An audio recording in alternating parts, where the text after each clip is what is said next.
Good morning, children. This is 5th standard English class. In our previous class, we were doing our block number 23, right? We have learnt about complex sentences. How to join two complex sentences, how to join two ideas, one incomplete idea and one complete idea by using the conjunction to make it a complex sentence.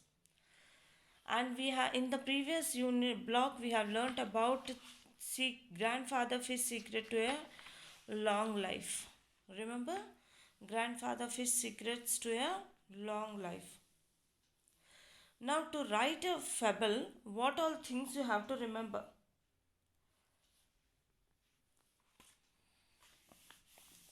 To write any fable, what all things you have to remember? See here.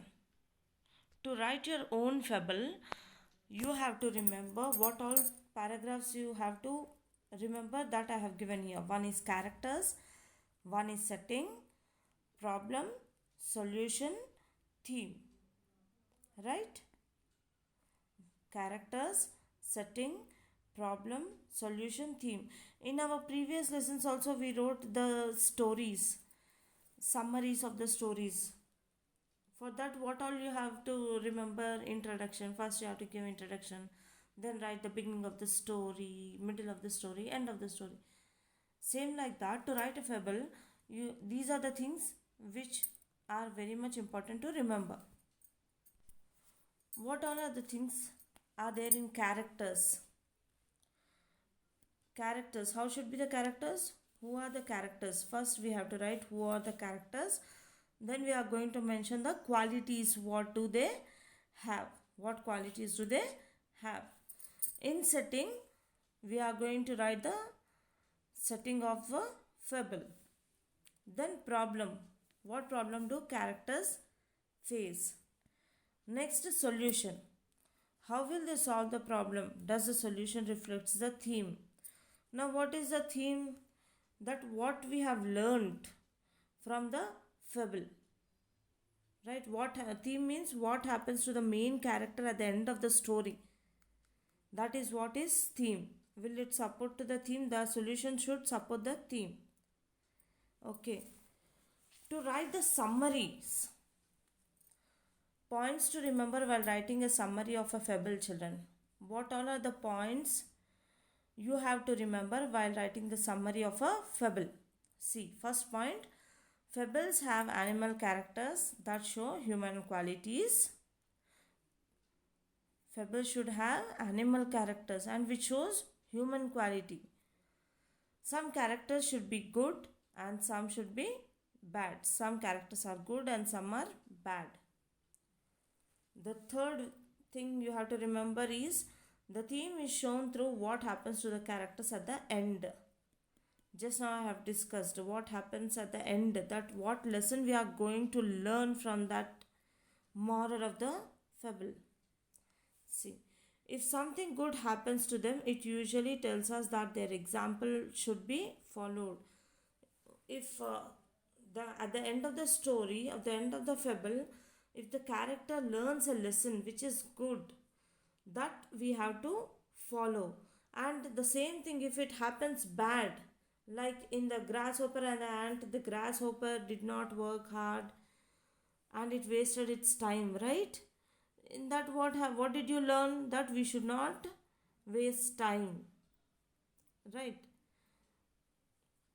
If any good is there in the fables, you have to take that examples and live a life. The same thing if any bad is there in the theme, so you should not, it should be avoided. Okay. Now, to write a fable, we need to use what? Conjunctions, compound sentences and complex sentences. You open your workbook, children. We'll discuss while doing the workbook. We'll discuss about compound and complex sentences. Yes, open your workbook, block number 23.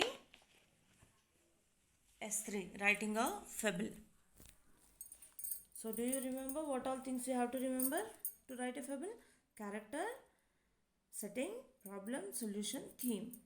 First, write the date as 15 to 2021. Writing a fable.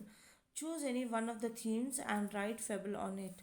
Use different conjunctions like and, but, or, nor, when, after, before, and because to make compound and complex sentences. See here, when do you make a compound sentence? When two simple sentences. When two simple sentences.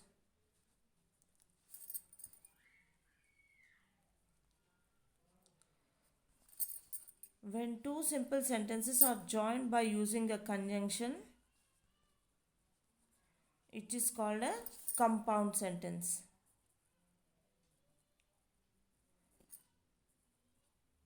Yes? This is compound sentence. How the compound sentence is formed?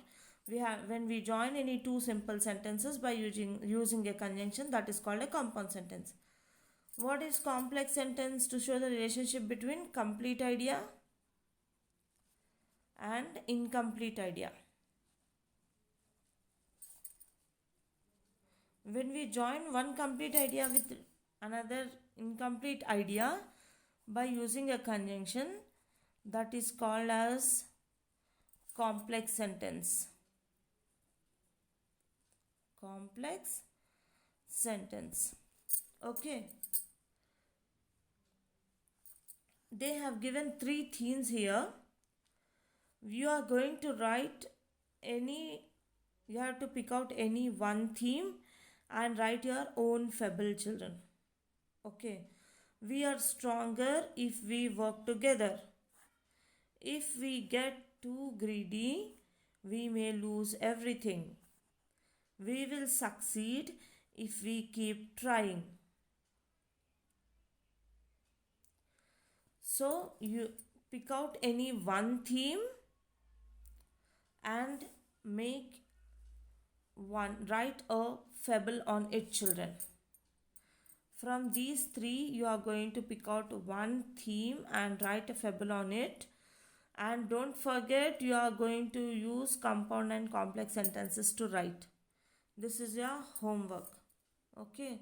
So meet you in the next class, children. I think next class is only checklist. So by this, we'll end block number 23. Meet you in the next class. Thank you.